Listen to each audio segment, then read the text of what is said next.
Were you ever at a time when you kind of missed bird watching and nature, and did you ever kind of leave it through no fault of your own, just that you went on to do other things and stuff? I think so. I was thinking, I mean, weirdly, to come and speak to you is odd, because that week that you guys had got in touch, I'd just been thinking about things that passions and parts of myself that I'd forgotten about when I started singing. Because I guess you've concentrated on your career, aren't you? And I'd sort of maybe thought I had to be a certain way, and I had forgotten about. It's not trendy. It's not trendy. It's not trendy, is it? I mean, I was never trendy. But as you get older, you realise it's kind of wonderful. Yeah. Wasn't trendy. So I kind of forgot how much I loved nature. Yeah. And birds. Yeah. And I was just saying to my partner that I want to join a bird group again, because I think it would be a lovely thing to do. And so I've obviously opened that up again. Yeah. And then you guys got in touch, and I thought, oh, this is brilliant. This means that I'm back in. True, isn't it? Yeah. It kind of did the same for me when I was approached about this, and because I've always kept an interest, but I thought, well, I better know what I'm talking about as much as I can do. And but it just, I just rekindled that kind of love for nature, I guess, in general, and bird watching in particular. And it's something I'm really pleased about it, because I'm learning, more and more, and as we go on and have people like yourself on, and listen to your stories, it's fascinating. Well, and also I feel like it's not like belonging to a club, but there is a sort of slightly secret thing to being a fan of birds. I'm Sean Bean, and this is Get Birding in collaboration with Forest Holidays.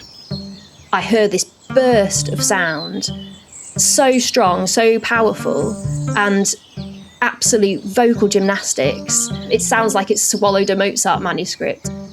In this episode, we're taking a closer listen to one of the most spectacular sounds in nature, the dawn chorus. It's 6:30 in the morning. We've been out to experience the birdsong as the light levels break through. You'll hear from some familiar voices from the Get Birding community, including Dr. Mya-Rose Craig. Beauty is in the ear of the beholder for this one, because what does it mean to make a racket versus to sing? We'll also be joined by musicians who found inspiration and comfort in the natural world. Listening has been both a tool for me to get outside, and then in return has given me much more of a appreciation for what we have. There is a kind of like nerdiness to it, for want of a better word. Definitely. I love that. I love that kind of. Yeah, why not? The sort of exploration and the knowledge.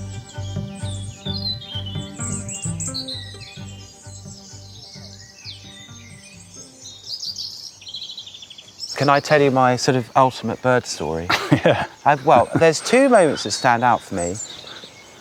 One was seeing an osprey fish, and we were on this beach in Malawi, and I just couldn't believe it, watching this. It was just insane. Because do you remember when they did the first nesting pair of ospreys? It was probably in the 80s in Scotland. Do you remember? And they had a live. Yeah.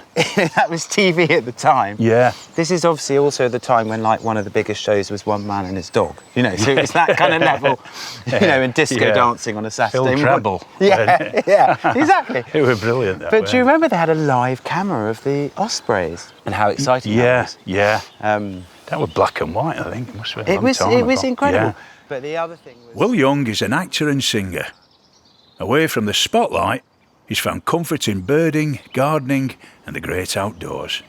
I've been very lucky. I've seen some amazing events, particularly in Africa.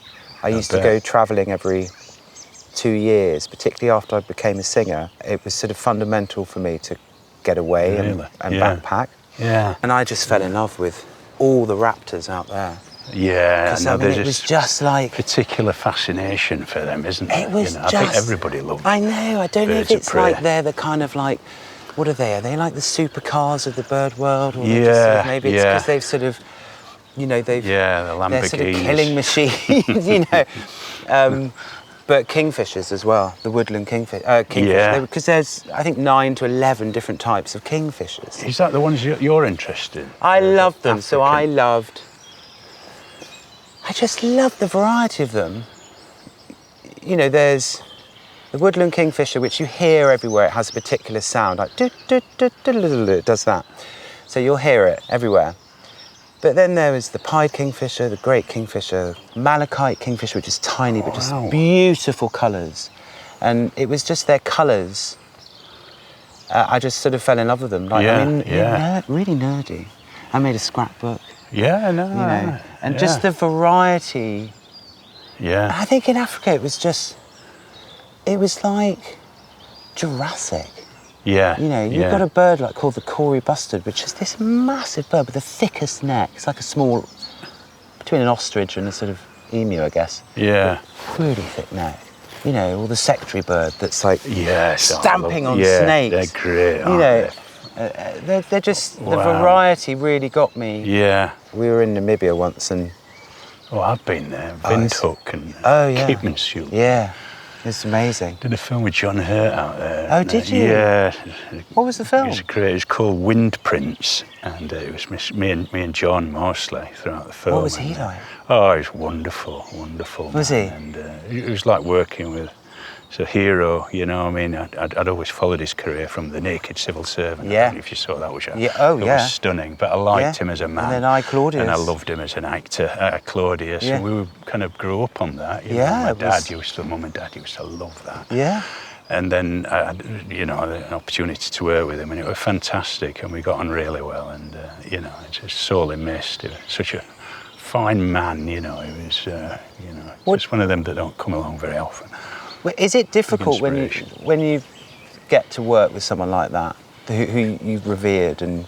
Could be, I suppose, but the people that I've kind of admired and that have inspired me tend to be quite down to earth and quite have a laugh at themselves. People like John Hurt and Peter O'Toole and Richard Harris, and Pete Postlethwaite, the late Pete Postlethwaite, who was an old friend and a wonderful actor. I learnt a hell of a lot from him. But there is that kind of, I wouldn't say it's nervousness, but slight apprehension when you first meet them and you begin.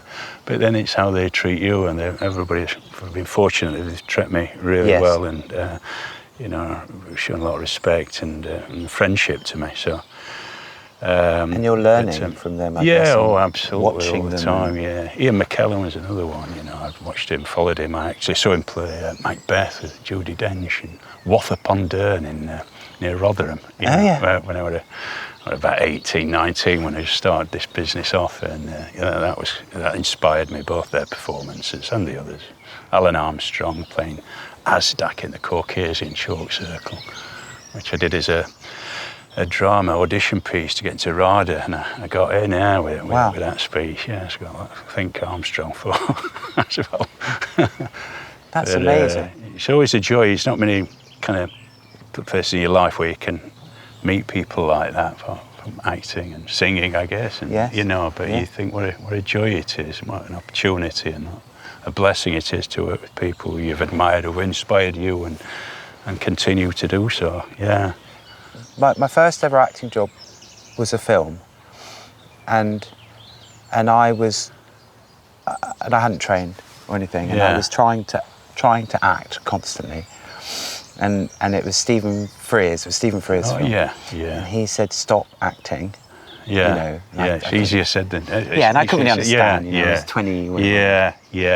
That's right. And he kept on saying, "Stop acting." Just be, And I remember thinking.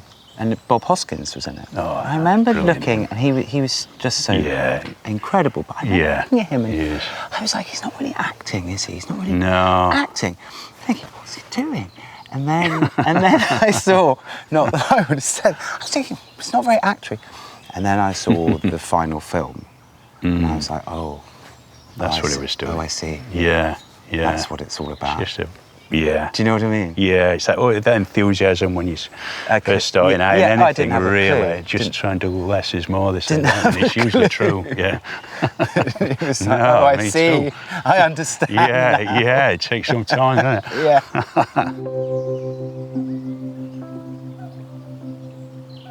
Now, you've been sending in your birding questions, and Dr. Mya-Rose Craig is here to help answer them.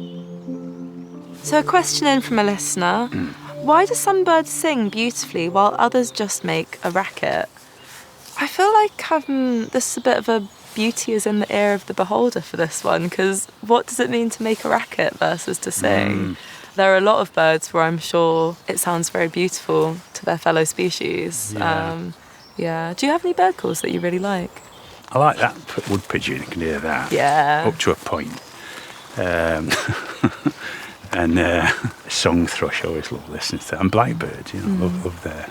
And I don't think there's any songs that I dislike. I mean, seagulls sometimes get, a bit much, don't they? But it's never bothered me. It's only because you're asking. I never thought of it before. But no, and like crows and, magpie. I quite like that song, call of the magpie.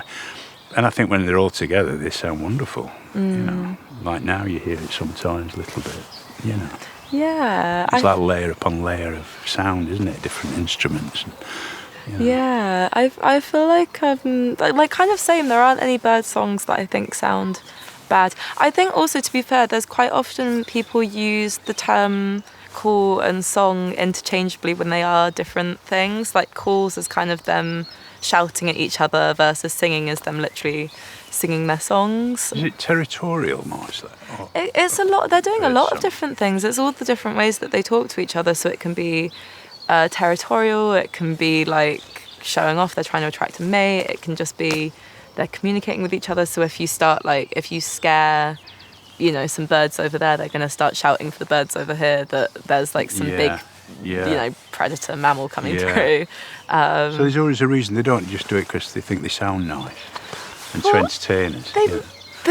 They might. No, this is the thing, and I've been trying to read more about this because I find it so interesting. Because it's like some people think they might just sing to themselves because they enjoy singing to themselves. We do. Yeah, exactly. Yeah.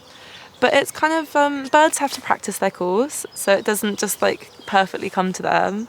So they do kind of quietly sing to themselves sometimes. Yeah. But also birds borrow sounds from other birds and stuff, and there's mimicry and like song thrushes, for example, they're famous for having nightingales actually for all of these different like phrases, and they're borrowing some of them from other noises. Like you'll get birds that come back from migration and they're doing the same call as like some African species, and all the bird watchers are like in a tizzy because they're like, where's this rarity?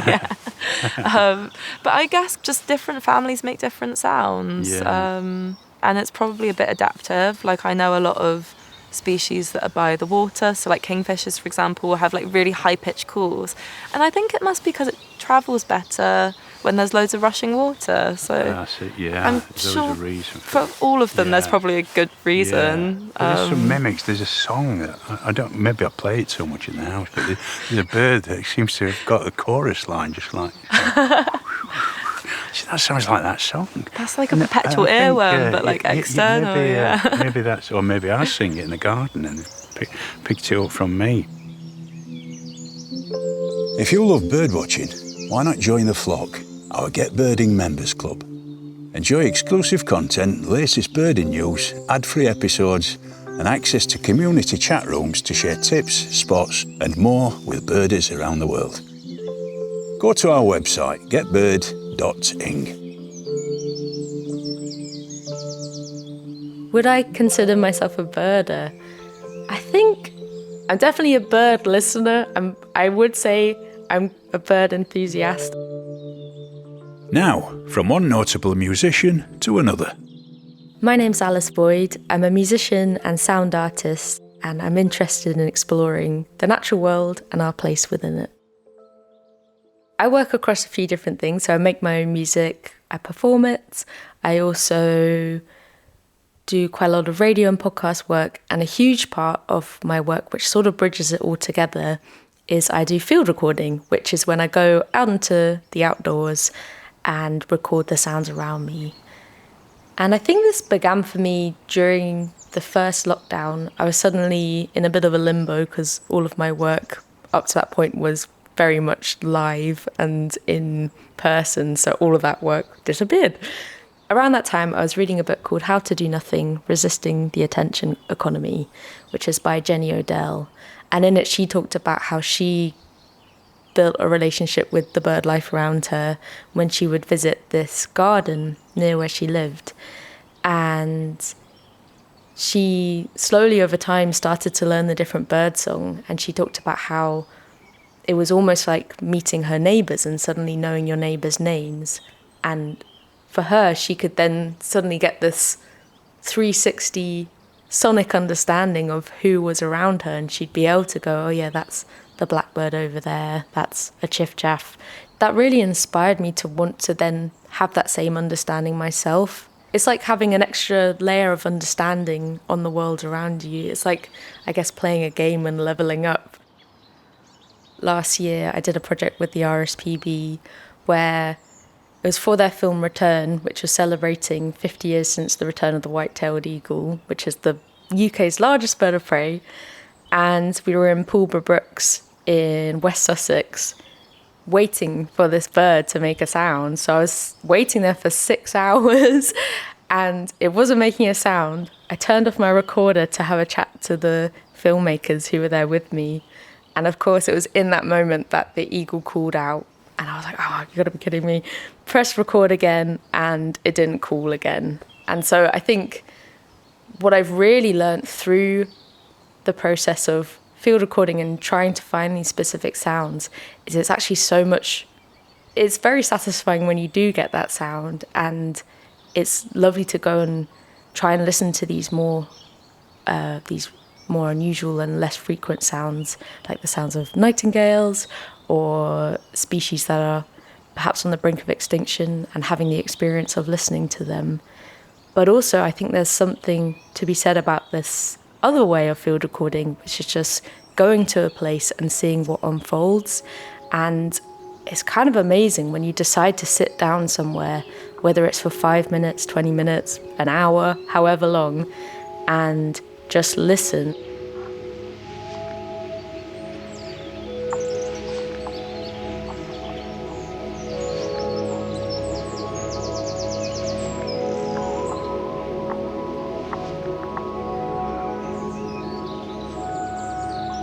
Birdsong for me brings me a lot of comfort, brings me peace. I find it very calming. And throughout the day, you know, just even the crows, the rooks, the wood pigeons, house sparrows. I can't imagine a day without birdsong or bird noise in some capacity. My name is Gerry. I'm a ranger for Forest Holidays. And I'm standing in a beautiful clearing of semi-ancient woodland in the Forest of Dean. It's 6:15 in the morning. I've been here since 5:30, watching the day breaking. And we're listening to the dawn chorus as it gets into full swing. Primarily, these are male birds singing. They're proclaiming their territories. They're singing loudly and proudly, letting all the other birds know that they've made it through the night. And this is their patch. They're still here. Generally, the early singers are song thrushes, robins, blackbirds.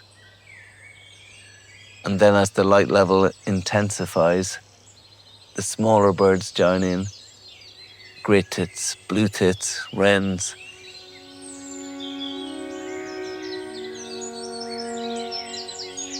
Really, it was at its most intense just as the light was breaking.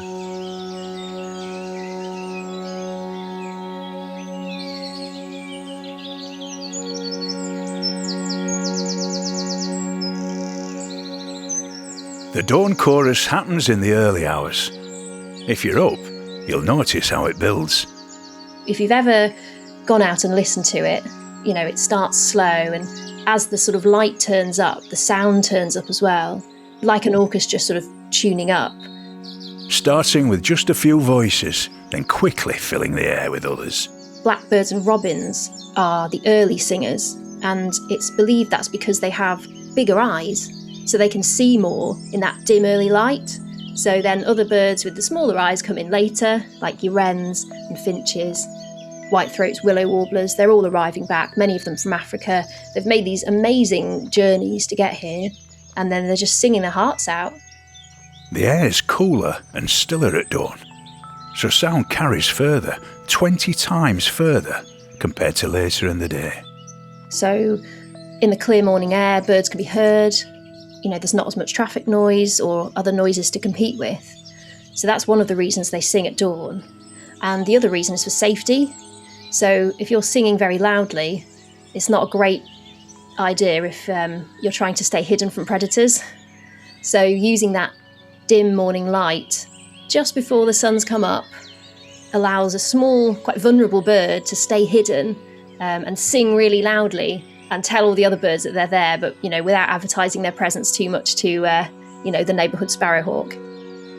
And by the time the sun's properly up, you've got a full chorus.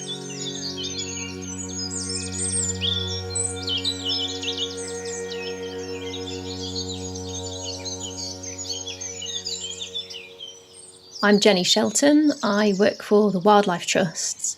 We're a federation of 46 charities and one central charity working hard to protect the habitat that birds and other wildlife need to tackle the climate crisis and really make nature part of everybody's lives. And our planet is changing, you know, the countryside and the landscapes around us are changing, and that's having an effect on birds and nature. And it's meaning that birdsong is dimming. You know, our grandparents weren't just being nostalgic, or even our parents, you know, weren't just being nostalgic when they said there was more birdsong in their day. Like, you might have noticed that yourself, that it does seem to have dimmed a little since we can remember in recent decades. The Wildlife Trust are trying to reverse that and bring birdsong back, bring nature back, and everyone wins. You know, it's for everybody's benefit. That's the other thing I think to mention, is that birdsong, although it sounds so beautiful to us, it isn't for us. It's, you know, serious business for birds. They are singing for their survival. You know, they are singing for the right to reproduce. And it would be such a travesty for birdsong to dim and disappear. And there are certain birds that we're focusing on in particular, things like nightingales and turtle doves, for instance. Numbers have just absolutely crashed, I think by about 90% in some cases. Nightingales, of course, one of the big stars of the dawn chorus. There's a reason that people go mad for a nightingale. Like, they honestly sound astonishing. If you ever hear, well, it's unmistakable. I remember going looking for a nightingale once, and I was sort of creeping about in this little scrubby woodland, and I could hear something. I was like, is that the nightingale? Is it just sort of tuning up? But it was a song thrush. And then I heard this burst of sound, so strong, so powerful, and absolute vocal gymnastics. I just like, yeah, that's the nightingale. you can't mistake it. It sounds like it's swallowed a Mozart manuscript. It just does something to your soul. It's so joyful and just, yeah, powerful. And it's like tapping into this secret language. A couple of good tips for experiencing the dawn chorus is get up early, wrap up warm, get yourself a hot drink or bring a flask with you so you can keep warm and comfortable, and just find a good patch where there's likely to be a good abundance of birds.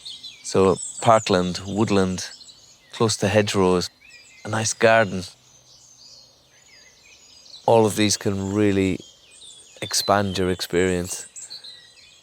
But what I should say as well is that even if for whatever reason you can't get outdoors, you can experience the dawn chorus from the comfort of your bedroom. Just open your bedroom window half an hour before daybreak and you can hear nature's symphony from the comfort of your bed.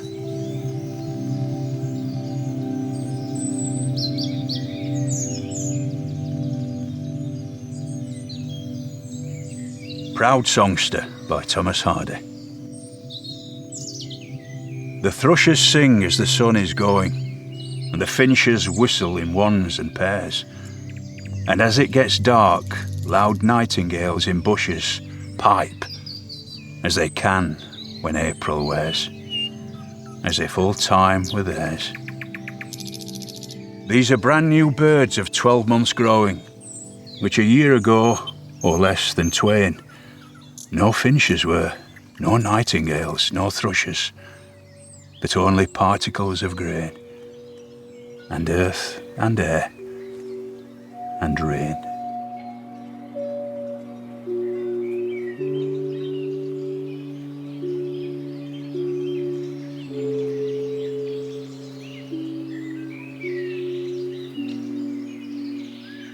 So in 2023, I met someone called Martin Stewart, who is a fantastic audio naturalist. He's dedicated his whole career to going around the world, collecting different natural sounds.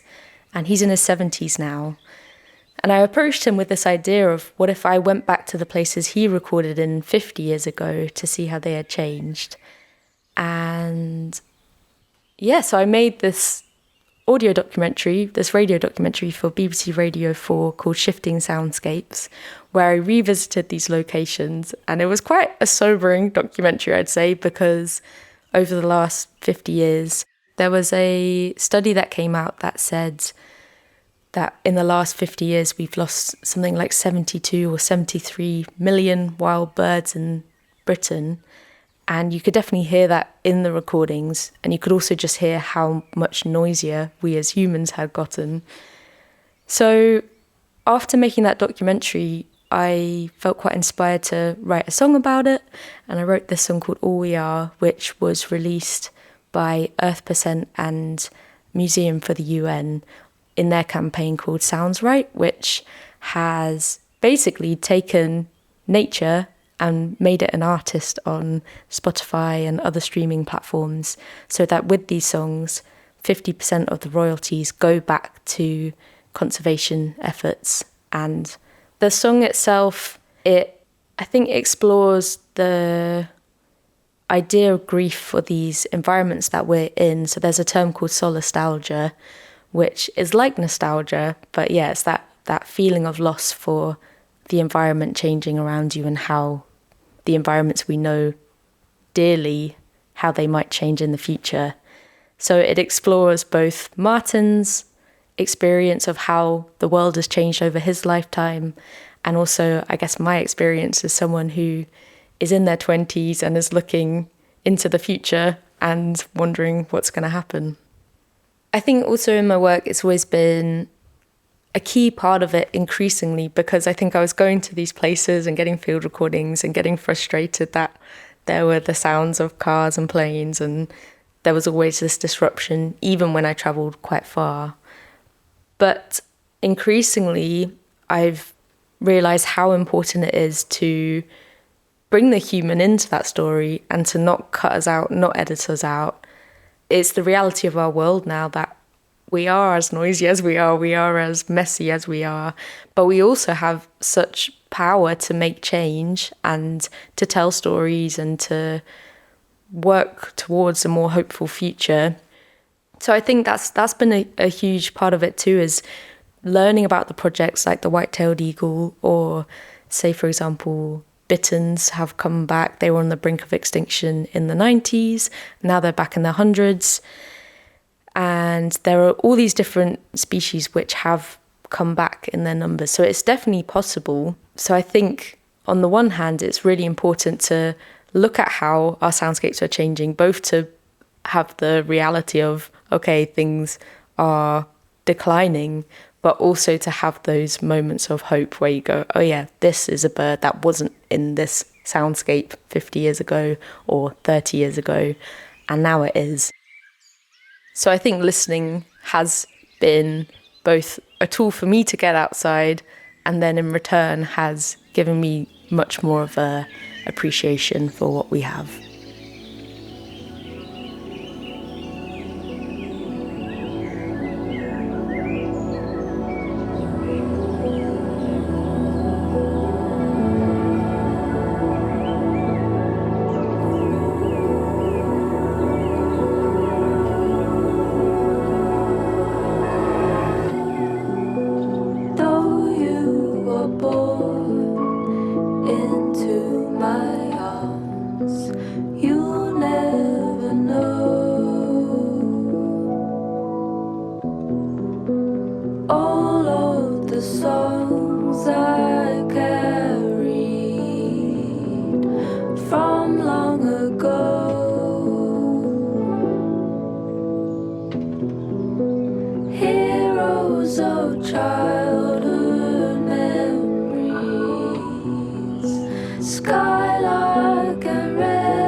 That's all for this episode. Thanks for coming along with us today, and I'll see you in a fortnight, birdies. Get Birding was produced by Hana Walker-Brown. The executive producer is Jane Gerber. Be sure to subscribe wherever you get your podcasts. This is a Get Birding production in collaboration with Forest Holidays.